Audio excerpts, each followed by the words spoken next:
this is really a privilege for me to introduce the lady of the hour, and she is just phenomenal. Her energy is just great. She gives some great tools. She's been doing this for a while, also with us. So I'm really glad that she is doing it on there. We get just to see a little bit background of what she does and how she does things.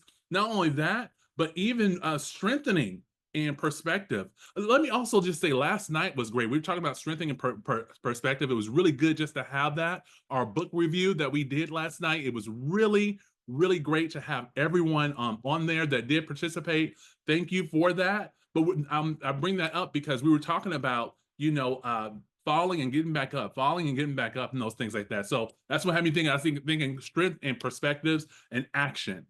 She is super busy, but she is always in the trenches. I don't know where she is today. I mean, I don't know, but I'm pretty sure she's going to share with us with that. But thank you for being with us. We'll see from her from the rest of the month.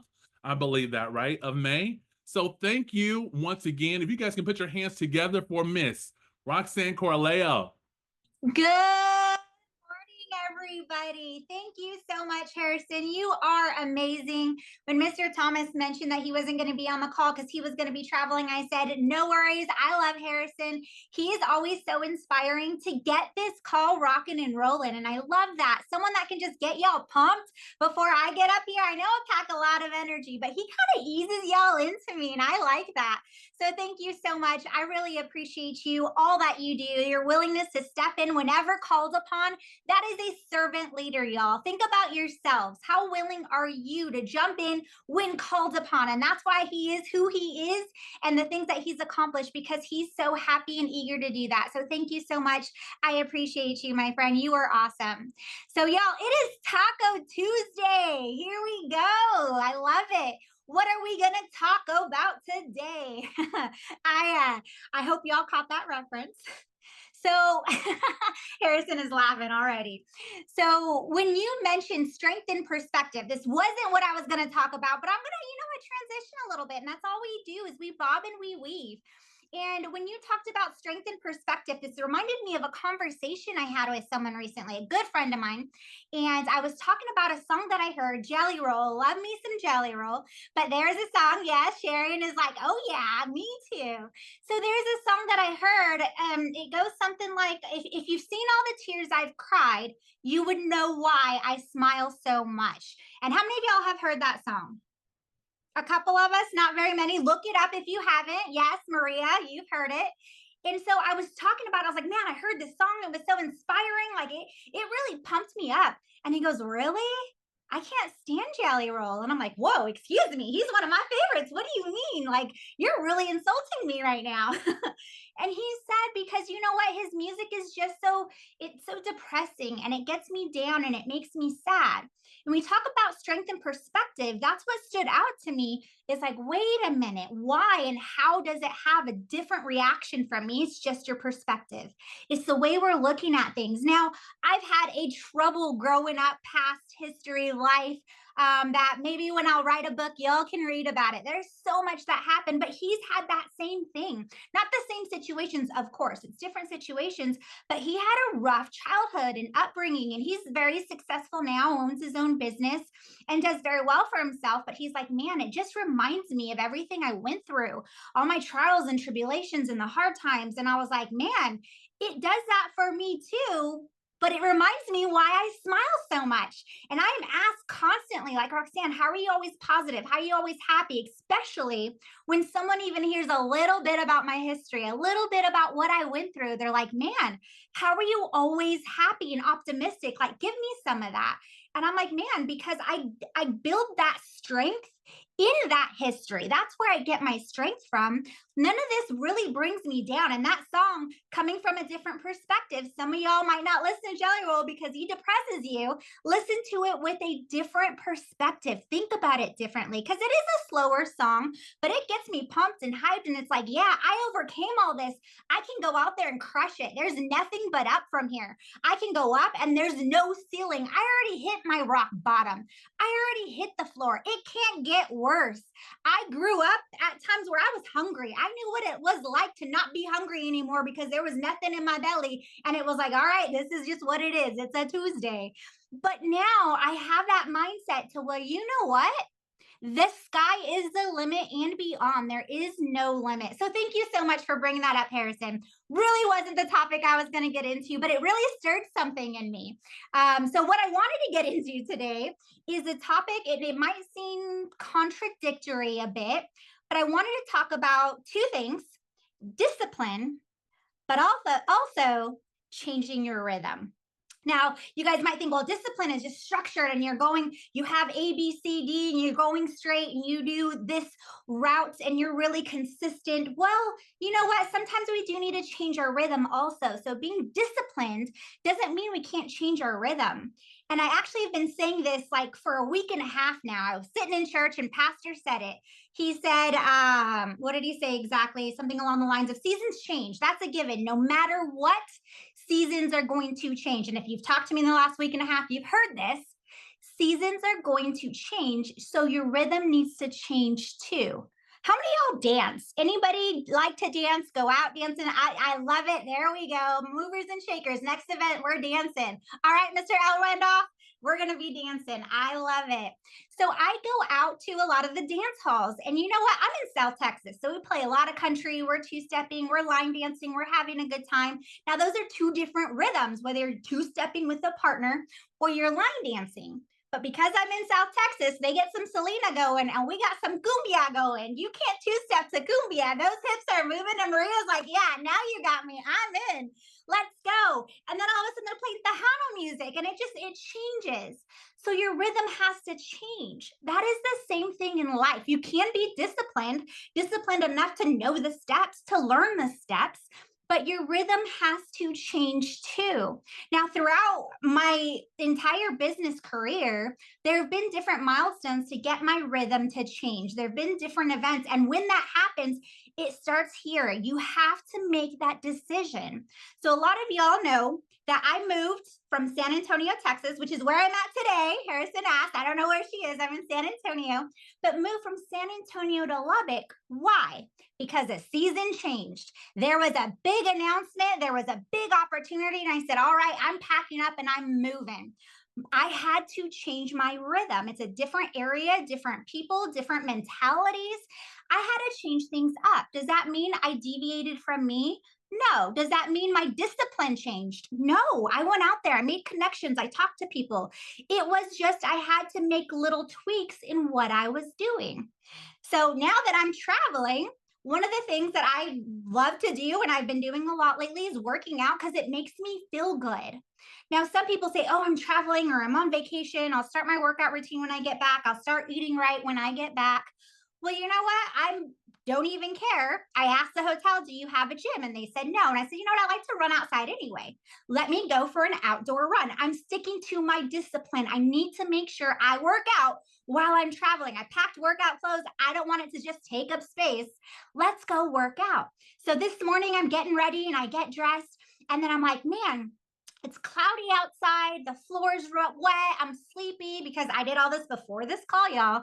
So I'm like, okay, I can't wait to get outside, get that fresh, that cool air, that breath of fresh air, and that'll wake me up and be like, I'll be ready to go. And so the hotel doors open and I'm ready and I inhale and I'm like, I'm dying. I'm choking. And Pierre's laughing because he knows exactly why. I'm suffocating because I forgot South Texas, it is humid. Oh my goodness. It is friggin' 7 o'clock in the morning. It is hot. It is sticky. It is humid. Those clouds were deceiving. The wet floor was deceiving. I'm already getting smack in my leg, getting bit by mosquitoes. It is hot. So I'm like, all right, I still wanted to go out for a run, but I am not going for a run outside. This is not happening. So the discipline stayed intact, but I went to a gym and I had a blast. I hate running on a treadmill, but I had a blast anyway. I went out and I did it. I changed my rhythm. Y'all, I can't wait for y'all to get to South Texas if you haven't been. You will know exactly what I'm talking about. It is suffocating. But that's okay. It is okay to have these disciplines. And most of the time, I'm spur of the moment. If you know me, I'm very impulsive. Someone says, hey, let's go to Africa. I'm like, sweet, what time we leaving? When we going? What's happening? Because that's just who I am. And some people, that's scary. Some people are like, no, I need to have a structure. I need to be planned. I need to have all these things. Well, just because that's part of my just mentality, just because it's part of who I am, does not mean I'm not disciplined. So, are you disciplined in your business? Think about that. As you're running your business, are you disciplined? And think about, are you changing your rhythm? So hopefully now you see how they intertwine and they're not contradictory. So on top of working out, I want to bring up someone that I've been working closely with, and he's been reaching out to me, knowing I'm in town. Just to be in the same environment of people is amazing. So Pierre Richard, and you had mentioned Pierre Richard is amazing. I love seeing his face on these calls. He's taking notes, everything. What's up, Pierre? Say hi to everybody. Hello, everyone. Hey, Roxann. It's great. Hey. So with Pierre, he is consistent. His consistency is off the chain. If you know anything about him, he's been in business for a long time, has been through some struggles. And he mentioned prior to me, he said, hey, you know what? Actually, I'm going to just mute you for a sec. There's some background noise going on my end. Thank you so much. As I throw away my pen. So his consistency is amazing. And I told him, you know what, I will never quit because of you. Your consistency is second to none. And I love that and appreciate that. But he said, hey, I do know at one point we were working together, and this was probably like 5 years ago, 6 years ago. And he said, I know that you were trying to help me. I know you were doing things with me and for me. I just wasn't there yet. I wasn't there. I didn't put in the work. So it wasn't about me. It wasn't about me coaching him or presenting for him or doing these things, talking to people for him. He understood it was him. And this transition that's takes place. So he's had that discipline. He's always on these calls. He's always here. He's had that discipline. But one thing I've noticed in him recently is the change of his rhythm. He's smiling more. I feel like he's happier. He's talking to more people. He's more outgoing. He is out there. So it was yesterday, we had a conversation. He wanted to drop something off with me. And I said, that's fantastic. I'm about to head to the gym. You can come and hand it to me at the gym, or you can wait until afterwards and bring it to me afterwards. And he goes, yeah, I'll meet up with you afterwards. And then I get a message and he's like, I'm on my way. And I'm like, okay, to the gym. I'll just give you my key. And he's like, no, I'm going to go work out. And I'm like, wait, what? So I know, and I'm going to share this with everybody. Sorry, I didn't ask for permission, but he's trying to fit into his blues, his military blues. And he's working on that for an event that's coming up, a ball. And that's his goal. And so I didn't push him. I didn't convince him. I didn't tell him how working out is great for you. It'll help you fit in your blues. Nothing. I extended the invite. And he said no. How many of us have ever heard the word no, talking to a customer, talking to someone that you're trying to bring on your team? Absolutely. No happens. Guess what? We live through it. Who cares? It's just a part of life. So he said, it's okay. I'll meet up with you after, because he wants me to take something to South Lake Tahoe. And I leave tomorrow. So he's like, I'll meet up with you after and drop it off. And I said, awesome. That's great. He says he's coming. And then as we're leaving, he was like, no, I just had that conversation with myself. I said, listen, I know I'm in my routine. I know I'm consistent. I worked all day. I'm tired. I went grocery shopping. He did tell me this. He's like, I got to put up my groceries, do all this stuff. And he said, no, you know what? Someone invited you to the gym. Go. How many missed opportunities are we having because we just don't say yes? We're so stuck in our ways. We don't continue to move forward. And he's shaking his head. He's like, yep. So he came and he worked out. So he shows up. I'm 25 minutes in on my treadmill already, but he's ready to go. He's like, okay, I'll be here as long as you be here. Like, how much time you have left? And my treadmill, I think it wasn't much longer, but I was like, you know what? I'm here for another 45 minutes, I think I told him. So mentally, he can prepare for 45 minutes so he can do it. But he came out, he changed his rhythm. He got a workout in, which he wasn't going to have done before. Now, I don't know what his workout routine looks regularly. All I did is invite him. That's it. Whether he wanted to come or not, it didn't matter to me. So when we're talking about business, all you're doing is inviting people to see, inviting your customers to look at your service. Whatever it is, it's just an invite. Stop getting offended by the answers. Stop getting offended by the results or lack of results. Because how many of us have brought someone on board and said, oh my gosh, this is my rock star. I'm going to do everything for them. I'm going to do everything with them. I'm going to pay for their trips and their travels or whatever it is. You pour everything into one person, but it's up to them if they're going to do the work. No matter what you do, you can get them on this call and be like, yo, Roxann Corralejo, she's going to pump you up.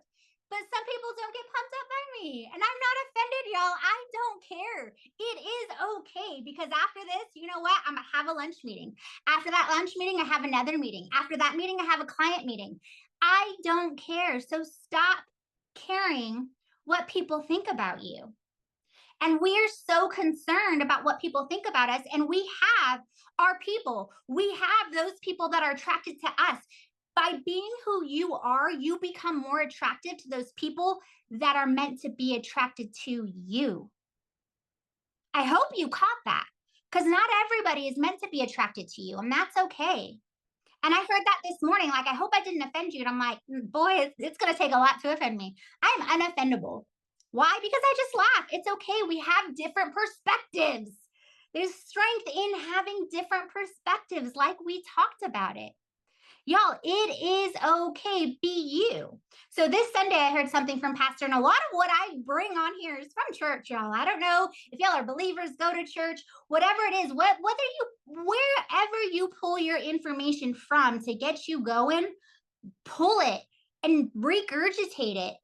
Speak it over and over and over. Let it be your favorite song. But Pastor said, and this is a pastor, is like, not everybody likes me. And that's okay. But you know what? What I do is I surround myself with other people that do. So now you aren't worried about those people that don't. Because now you're worrying about people that don't like what you're doing, don't like what you're talking about, don't have those same beliefs, don't have those same perspectives. Whatever it is, they don't have the drive, the will, the goals, whatever it is that you have. You know what? I need those people. I need those people that are more structured in my life. I really do, because I'm out there. And if there were 100 of us, oh my Lord, this world would be chaotic. So there needs to be some balance. Part of my team, I have people, man, Miss Laura Hand, she handles everything when it comes to South Lake Tahoe. She gets the room. She lets me know what time it's going to be. Like, she does all the background because she knows I will wait till last minute. I book my flight last minute. She makes sure I am set. And that's okay. The thing that's not okay is to be offended by it. And there's so many people that take offense. But guess what? Those aren't your people then. Stop trying to convince them. Stop trying to convince them to like you or what you do. This is everything in life. When we're choosing spouses, you want to make sure they like you who you are. And you like them for who they are. Because when you fall in love with someone who's pretending to be someone else, guess what? That sucks. Y'all are like, what the heck was I thinking? I did that once. After I broke up with someone, I'm like, man, how embarrassing. I was with that person and no one told me?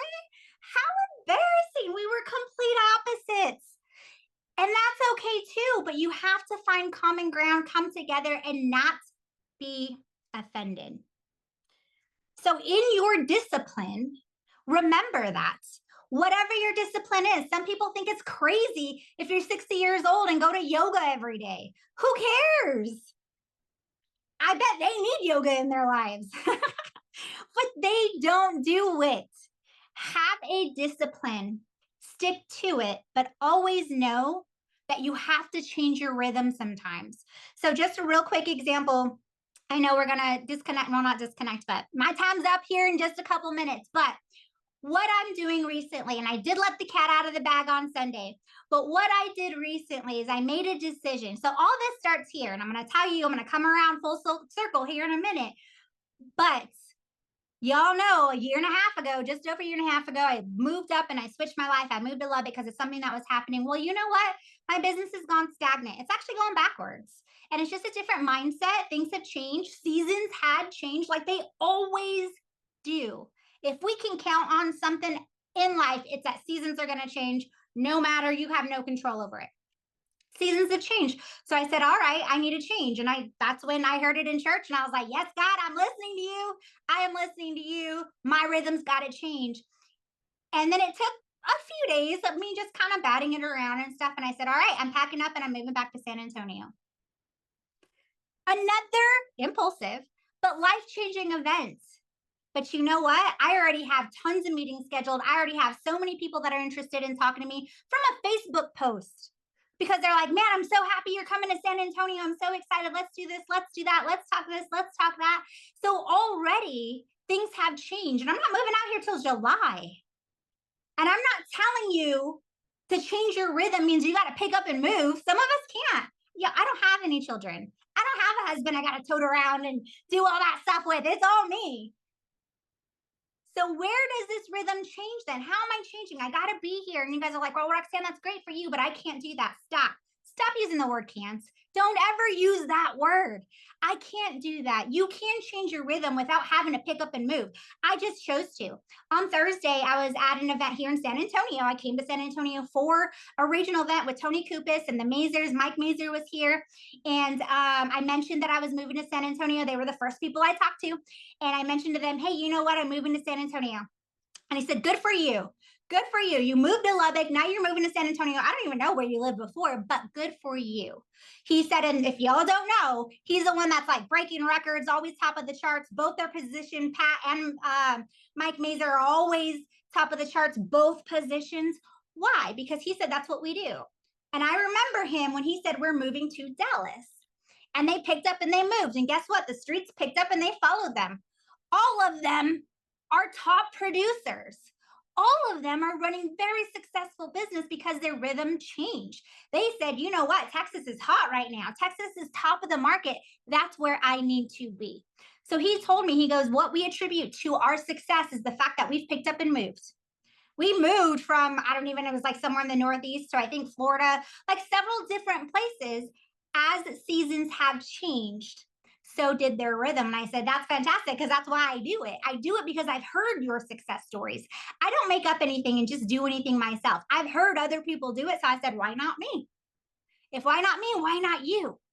But you don't have to pick up and move like I mentioned. All this change happens here. Pierre, it happened here for him. He said, you're invited to work out, stop being a dodo, get dressed and go work out. It's not part of your regular routine, but it's okay. Accountability is great. I held him accountable just by an invite. So y'all, change your mindset, change your thinking. What are you talking about? What are you saying to yourself? That could be the change of your rhythm. Or start being disciplined. Do you knock out 2 hours a day to make calls? Do you knock out 2 hours a day to work your business? If not, then what are you doing? Are you even working? And when I say knock out, like how many people, and not everybody has my phone number, but how many people have called me and I've messaged back, I'll call you back.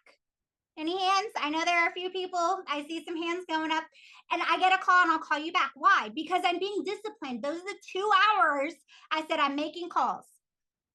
And I say, I'll call you back after my 2 hours. Stop getting distracted. We let the whole world distract us from what we're doing, creating our goals, creating our dreams, creating our ambition. So y'all, let's be disciplined. Let's change our rhythm. Let's go out there. Let's do something different and let's make a difference.